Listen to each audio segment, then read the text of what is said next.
Hey guys, Dr. Yu here. Today is a holiday, so I don't have to teach, so I found some time to redo part 1 of the skeletal system. All right, now let's do a quick overview.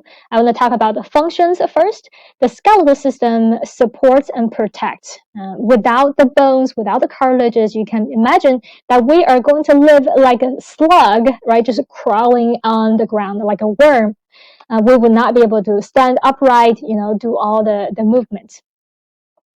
Protection, your critical organs like the brain, over here, right, enclosed by the skull. So the bones of the skull are really hard and very protective. And also your lungs, right, and your heart are protected by the rib cage, which is also known as the thoracic cage. So you can see all those critical organs are well protected by the skeletal system. Movement, this is another function for the skeletal system.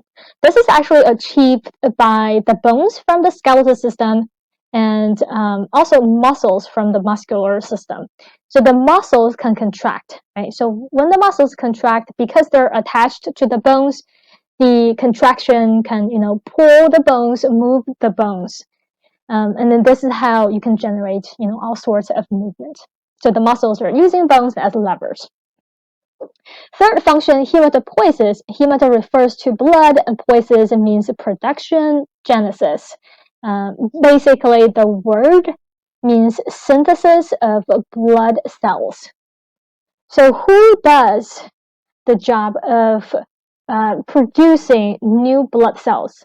Because your blood cells have limited lifespan, right? And they need to be replaced. So who produces new blood cells? You might never think about the skeletal system, which could, perform such function, but it is the skeletal system, the bones, that make new blood cells, and specifically the bone marrow in bones. Okay, and there are two types of bone marrows, yellow bone marrow and red bone marrow. So the yellow bone marrow is a storage site for lipid. Okay, so that's performed by yellow bone marrow. The red bone marrow primarily performs hematopoiesis, meaning they makes blood cells. That's kind of pretty straightforward, right? So think about the color we have given to the two types of bone marrow. So the red bone marrow has that kind of darker reddish color, which is the same color as the blood. So this is easy to remember. Red bone marrow produces blood cells, and yellow bone marrow, which is kind of yellowish, the color of fat, is a storage site for lipids. It stores fat. So the bones also store minerals, not just lipids, but also minerals. And the main ones are calcium and the phosphate. Right? So these minerals really provide the hardness to the bones, so that the bones have this very hardy texture, right? So that they can provide support and protection. The skeletal system is constructed of two of the most supportive tissues, basically the two hardest tissues in your body. Osseous tissue, which really just means bone tissue, and cartilage. So even though cartilage is a little bit flexible and not as hard as osseous tissue, they are pretty tough. That's why, some of the joints are formed by cartilage. When you look at this diagram, it shows you different bones in your body, and then you can see there are two colors. Okay? The two colors really indicate the two divisions of your skeletal system. The one that doesn't have any color or has this white color is the exoskeleton. So it's really kind of the gravity center of your body. So this includes the skull, which is here, the thoracic cage, which consists of the sternum and the ribs. And the last one is the vertebral column. So the vertebral column. Okay, so these three sections are part of the exoskeleton. All right. Now everything else is part of the appendicular skeleton, which is basically what's attached to the exoskeleton, or you can think of it as appendages. All right. Now it's easy to know that the bones in your limbs, right, are appendicular skeleton because they're kind of, not really in the center of your body. But some students think that the shoulder girdle and the pelvic girdle are also part of the axial skeleton, and that's not correct. All right. So the shoulder girdle or the pectoral girdle and the pelvic girdle, these two are part of the appendicular system because they're also kind of attached to the axial skeleton. All right. So a lot of students get this wrong. Now, what are the bones in the shoulder girdle? Your collarbone, which is called clavicle, right?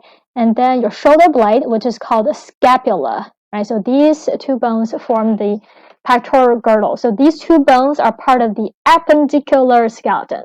Again, they're not the axial skeleton. All right. Now, same thing for the bones that form the pelvic girdle, like ilium, ischium. So those bones are also part of the appendicular skeleton.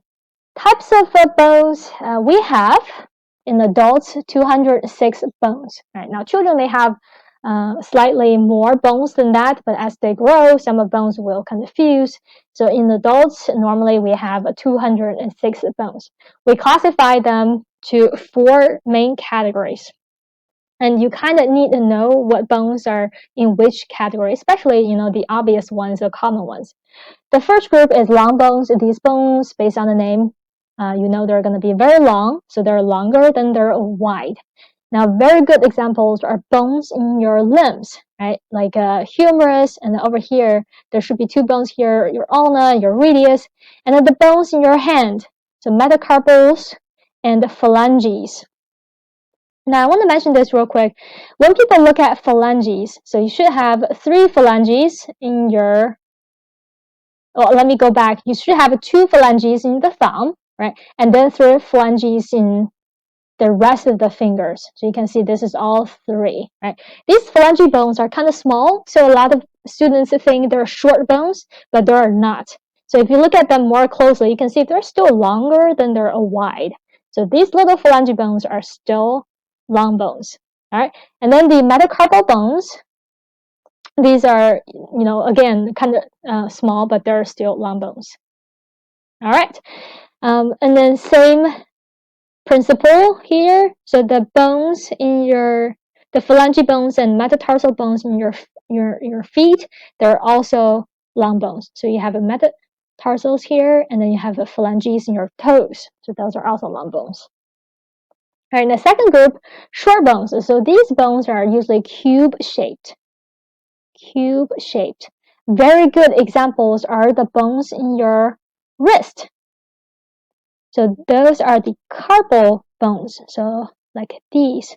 So you can see they're, even though not, really kind of cube-shaped, but they're very, very close, right? With a little irregularities in there, but they are definitely, cube-shaped. They're not very long. So these are short bones. You also have short bones in your ankles. So right here you have tarsal bones. So those tarsals are also short bones. So I'm going to put it here. So you have carpals and you have tarsals. Those are very good examples of short bones. All right. Next group, flat bones. So these bones are kind of flat, of course. They're not always straight. Sometimes they can be curved. For example, the bones of the skull, they're flat bones, and some of the flat bones are really hard. It provides excellent protection. So think about the flat bones in your skull. What do they protect? They protect your brain, right? The most important organ in your body. All right, now think about the second most important organs and the protection.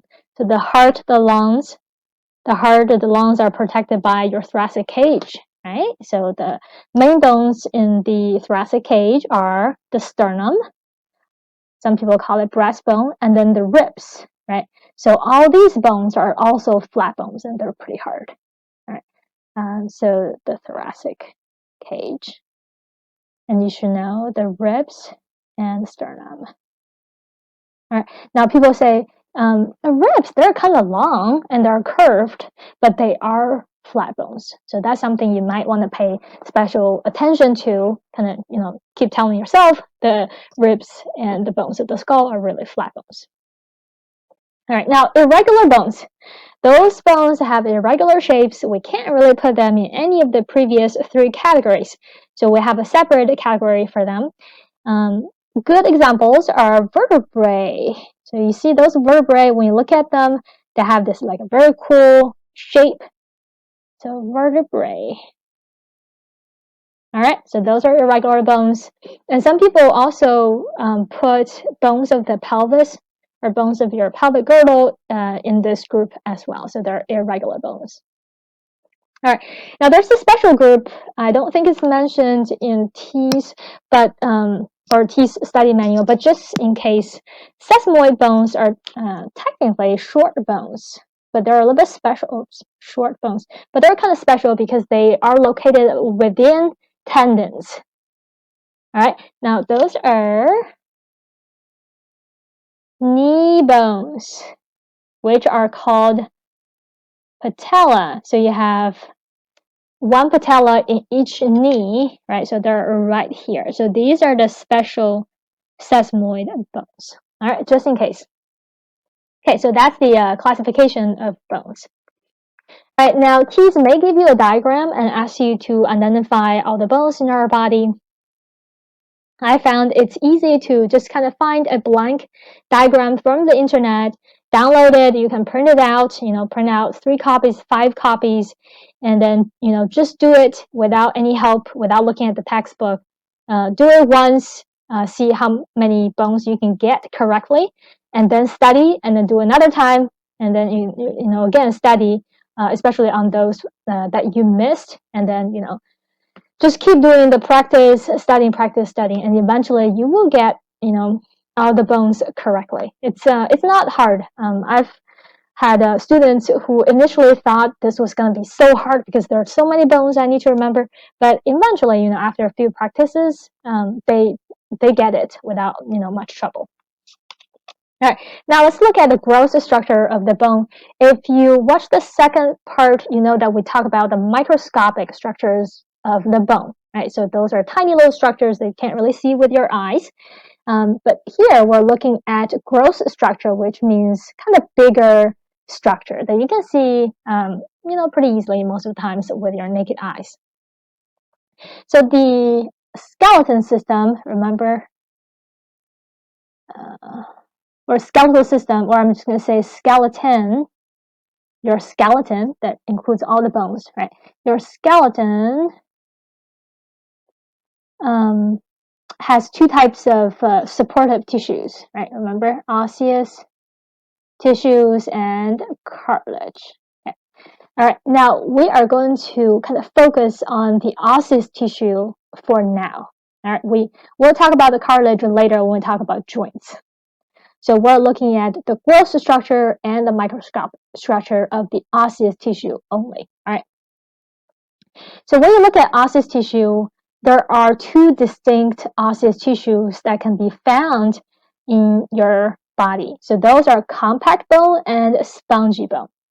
So when you look at this kind of figure or diagram, you probably notice there are 2 kind of different tissues, right? So this is one type, and this is one type. Those 2 layers are exactly the same. And then in the middle, this is like a weird looking type of tissue, right? So the smooth looking one is the compact bone. And the weird looking one is the spongy bone. So the compact bone is solid, right? There's no kind of open space within compact bone.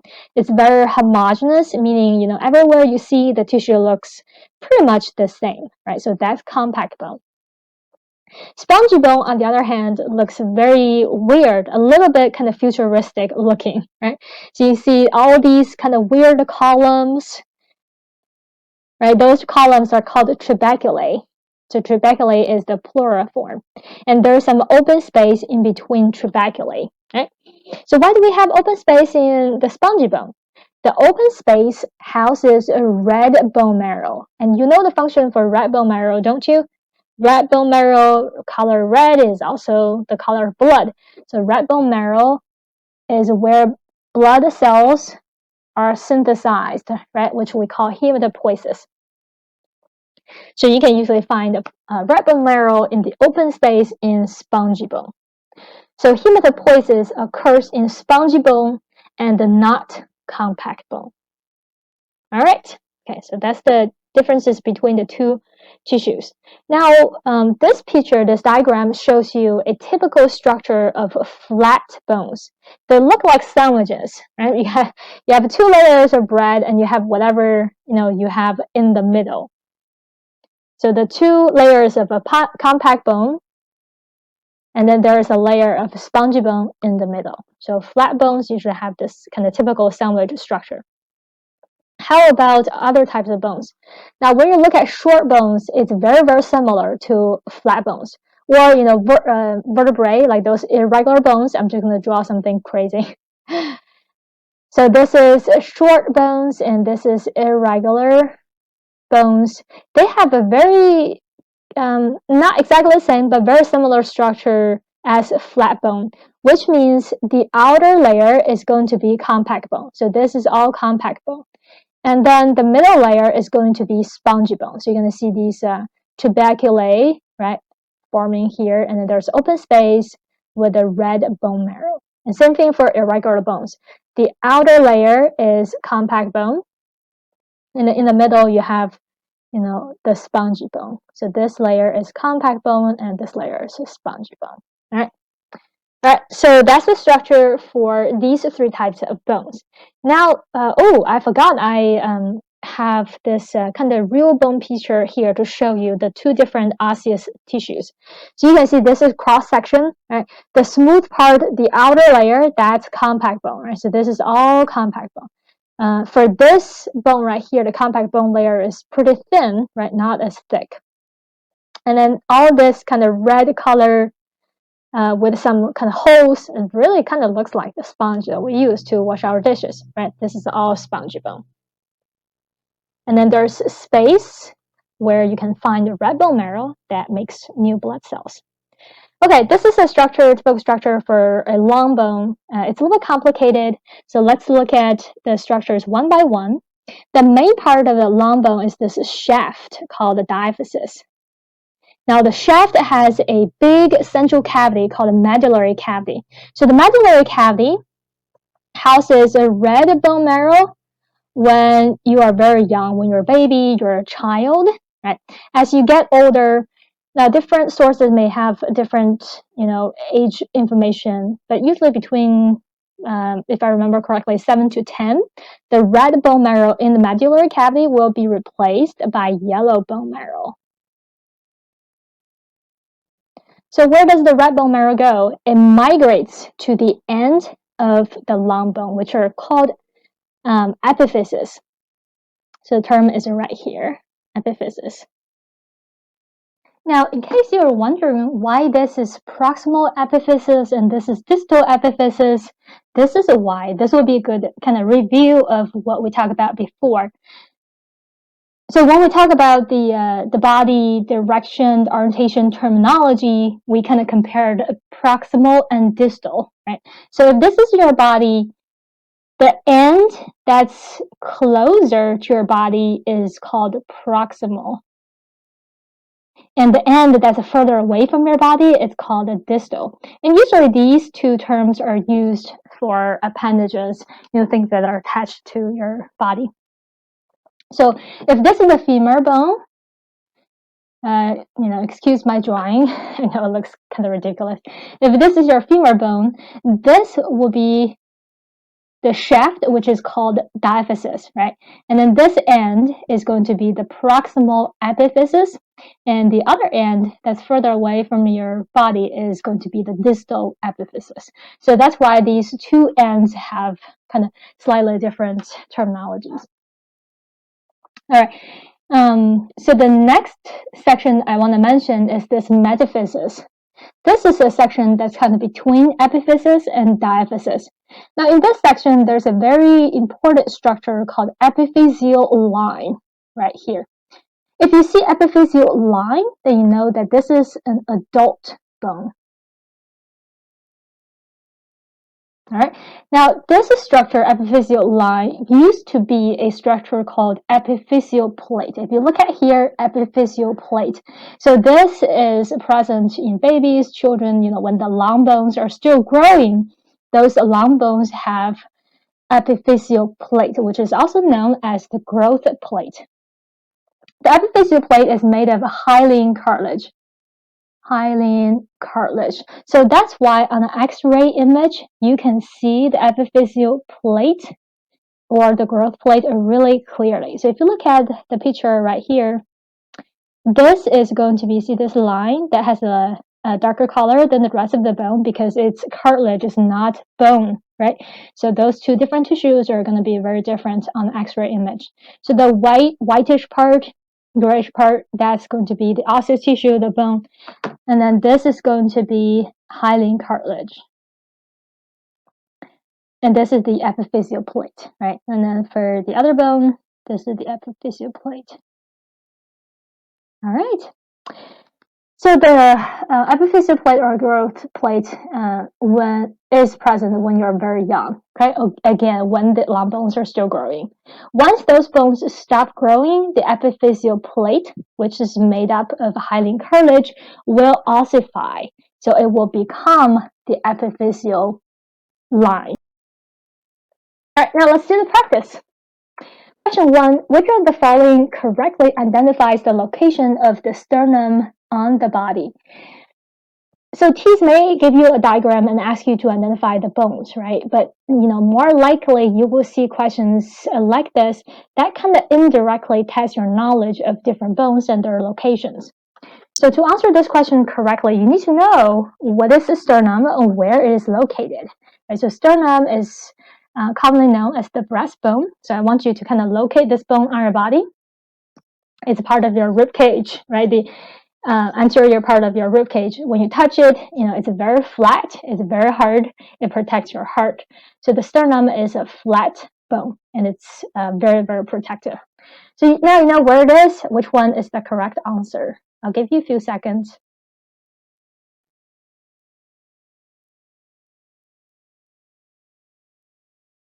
Right, I said the sternum is the anterior part of the rib cage, right? So in humans, the anterior is equivalent as a ventral, right? So it's on the ventral side, and it's also in the superior part of your body. So the correct answer is C.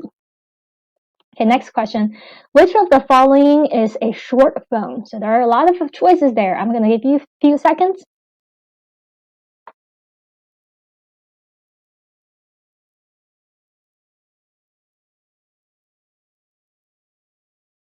Okay, radius, femur, phalanges, remember they're all long bones. Right? And the scapula is flat bone. Vertebrae, irregular bone.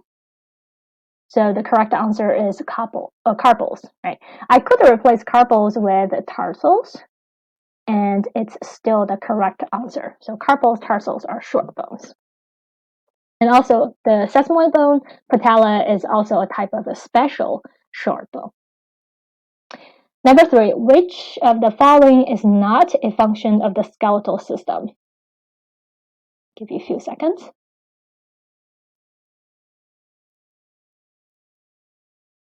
Okay, the correct answer is D. This question actually tests your knowledge of both the skeletal system and the system that synthesizes vitamin D, which is, I hope you can remember that.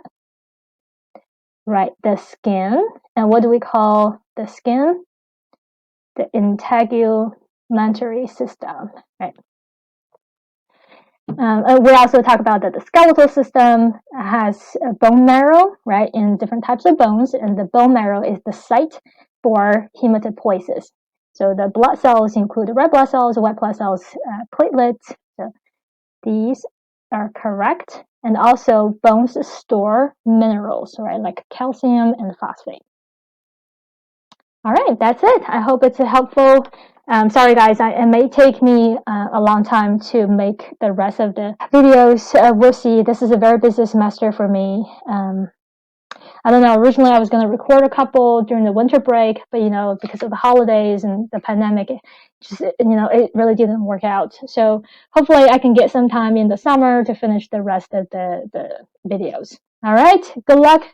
I hope if you're taking TEAS, you will get very good grades. Alrighty, thank you guys.